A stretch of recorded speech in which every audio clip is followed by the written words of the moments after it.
Hello, everybody, and welcome back to the second shelf and to another Books Weekly, my almost regular Sunday video in which I talk about the books that I've either finished from a previous week or read last week or started last week.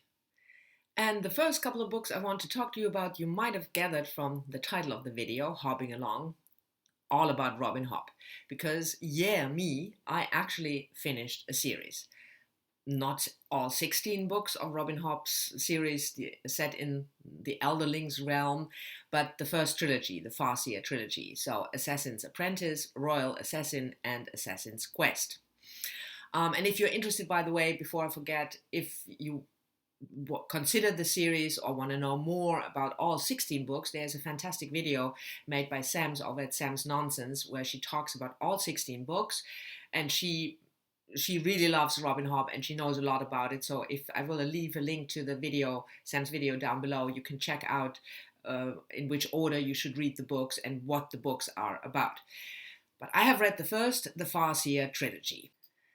And although probably a lot of you will have read the Farseer trilogy, I don't know how many of you are into fantasy or at least know what it's about, but I want to give a short summary for those of you who have never read it or haven't heard of it.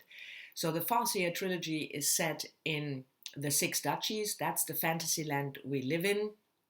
There's a map at the beginning of each book so that you can see where the cities are, and a lot of the first and the second book take place in one of the main cities, Buckkeep, in Buckkeep Castle, where the king lives.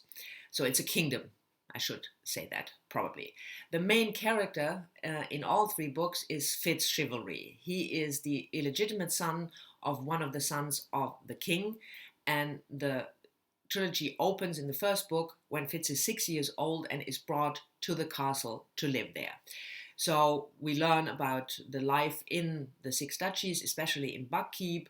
We learn about the family history of the king and the elderlings, the gods of the past, and we see Fitz grow up in the first book until he is in his early teens, so he's a teenager when the first book ends. The second book picks up right where the first book ends, and we see Fitz. It's a coming of age story. Fitz falls in love with the woman, so a lot of the second book deals with the love affair between Fitz and Molly, and the third book then again picks up where the second book stops, and we follow Fitz and his companions trying on his quest, trying to re-establish the rightful heir to the throne, because throughout the book we learn that there's a conflict between the sons of the king and who is the rightful heir, and there will be battles and there will be deaths of course, and in the end somebody will win. A big part of the books is also about the magic system. There are two kinds of magics in the Six Duchies, and one is called the skill, which basically means you can communicate with another person telepathically. The skill is taught to people who have an aptitude for it, and Fitz turns out to be one of those. And it's regarded as a very high levels magic, and it's admired. The other magic is quite similar. It's called the wit. You can also communicate telepathically, but not with people, but with animals. So you can enter an animal's mind and you can communicate with the animal. But this, although it's an older magic skill than the skill, is not only frowned upon, but is thought of being disgusting, and people who have the wit will not only communicate with animals, but will turn into animals, so to speak. And Fitz also has the ability for the wit. So he has both magic systems, aptitude for both magic systems. When I read the books, I have to say I liked the first book best, even though it's quite slow because we have to get acquainted not only with the land where the books are set in, and the royal family and the history and the elderlings and all that, and we slowly learn about the magic system. But I thought that was really good. I really like to get to know the character of Fitz and the other characters around him, especially Boric, the one who is a stable master at the royal stables. I thought I really liked the first book. The second book, the coming of age and especially the love story, just didn't grab me as much. And the third book I thought was really, really very slow. There is a quest, obviously, Assassin's Quest, but the book is Fitz traveling and traveling and walking, and then the end, when the crucial battle happens, was for me really rushed. There's one other thing I should mention, because if you don't know the books, you're probably wondering about the title, Assassin, because Fitz is not only living at the castle, but quite soon, already in the first book, when he's very young, he is trained as a king's assassin. This is a secret training. There's a teacher who lives in the castle, but nobody knows about him, and he trains Fitz in the art of assassination. So Fitz becomes an assassin for the king, and the first book ends when his first big assignment goes horribly wrong and he almost dies. What I thought was really interesting of the books was, first of all, this theme of becoming an assassin, because it's never really questioned morally whether it would be wrong to become an assassin.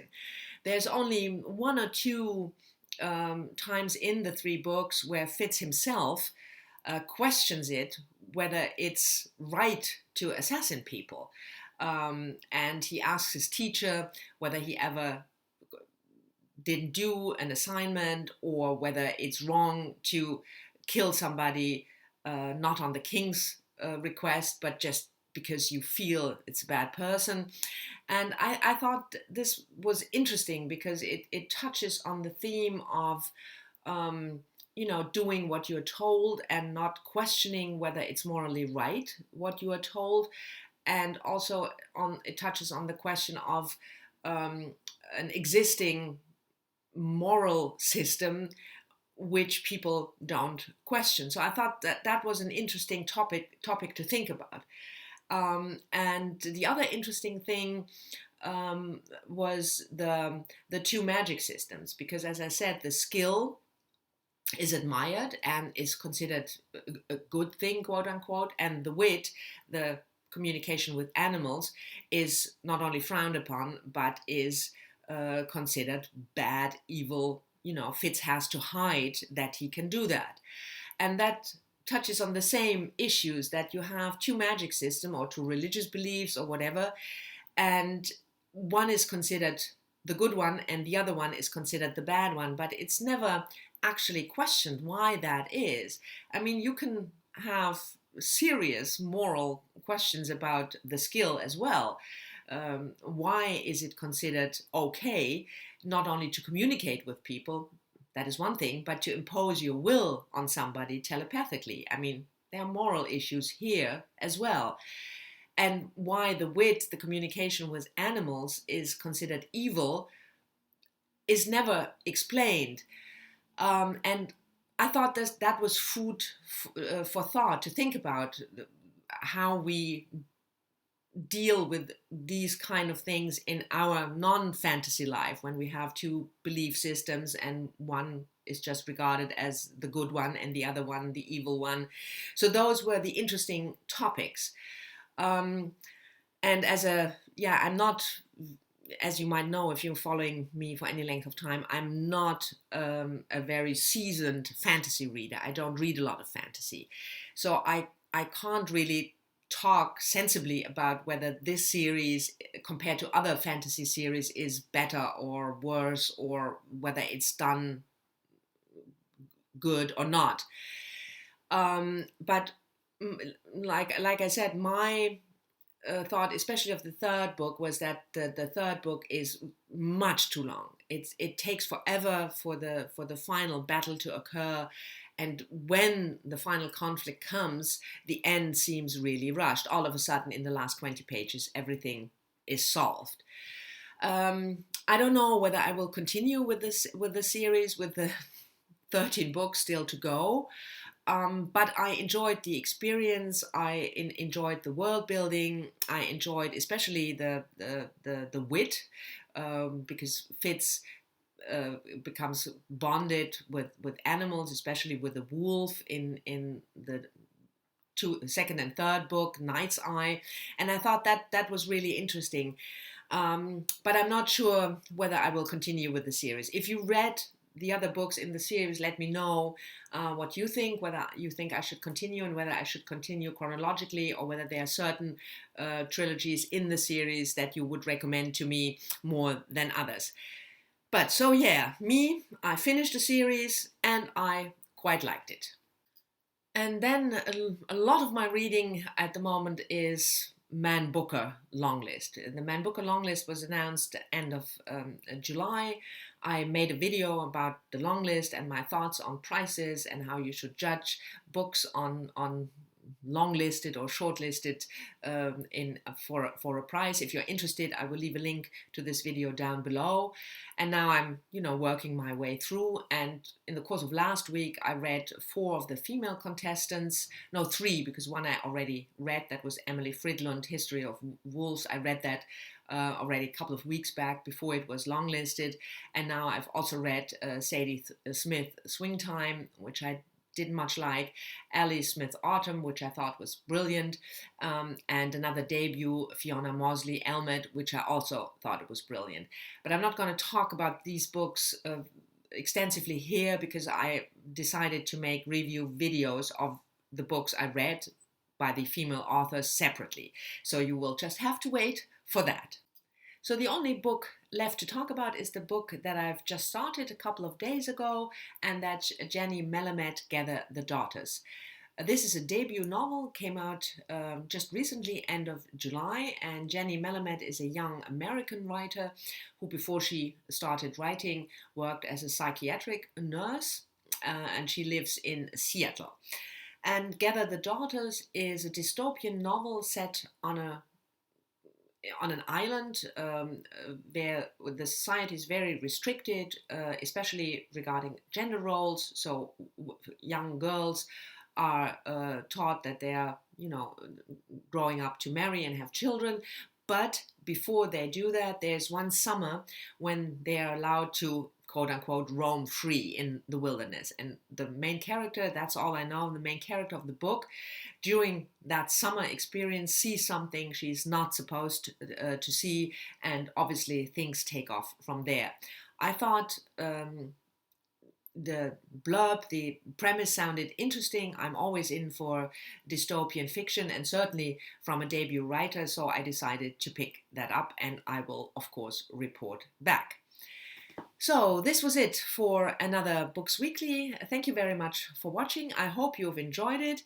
Talk to me in the comments, especially if you read Robin Hobb, or if you can recommend any books by Robin Hobb in the series that are still left for me to read, or any other books.